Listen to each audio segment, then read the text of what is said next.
So I learned that from a young age, that my feelings doesn't matter. It makes me really emotional, just because, like, man, sometimes your parents don't even know what they do to you. And I love my parents, but, it's just, they just know how to do what they can. And I don't blame them for anything. It's just how I felt as a kid. And, after that little thing, I walked out, and my mom got really angry, just because there was a pea spill. Not, you can't say spill, but basically my cat peed all over the floor, and I actually slipped, and it was kind of funny but sad at the same time, crying and, like,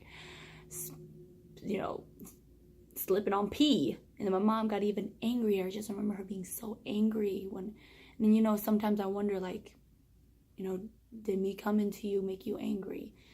And then as I walked out into the hallway, my little cat Josie walked by, and I was just trying to pet her, and then she just, like, walked past me as if I didn't exist. And I just even thought, even the cat doesn't love me. I remember saying that as a kid.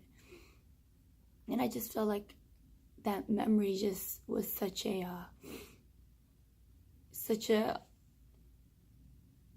it was just such a impactful moment in my life as a kid, and that really just drove me to think that I wasn't enough, and everything that came after that confirmed that I wasn't enough.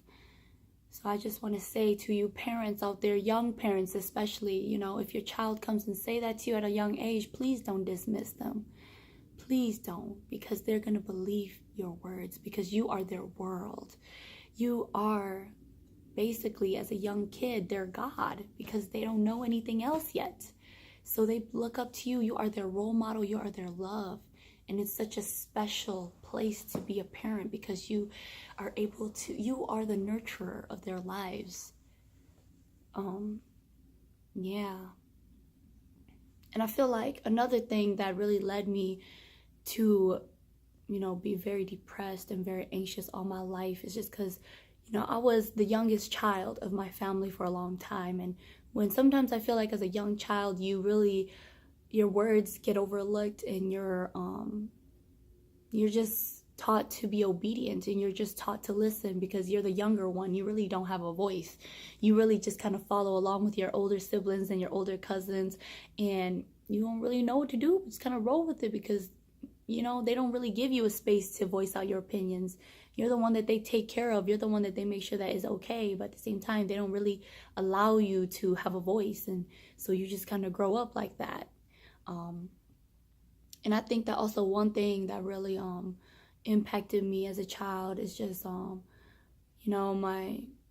just felt like my siblings and us, we just never really knew how to, like, show love for each other. And I think, honestly, it's because of my family, my parents, they have pain themselves, and I think they just don't know how to show affection and whatnot. And so our family just never really knew how to show affection.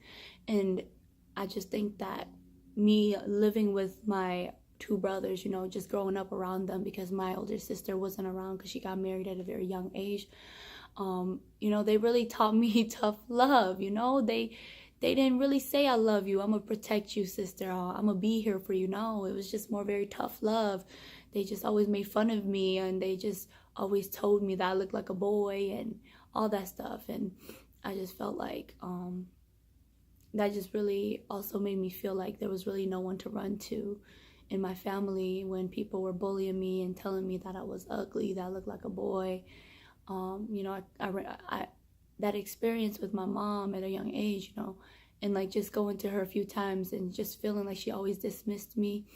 I just knew I never could go to her. But, the one person that really changed my life, or at a young age, the person I felt like was always there for me, was always there to hold my hand and whatnot, was my dad.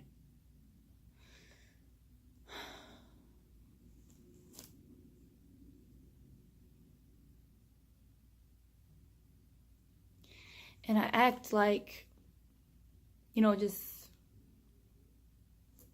me getting emotional like this is just like, you might assume that, like, my dad is gone, right?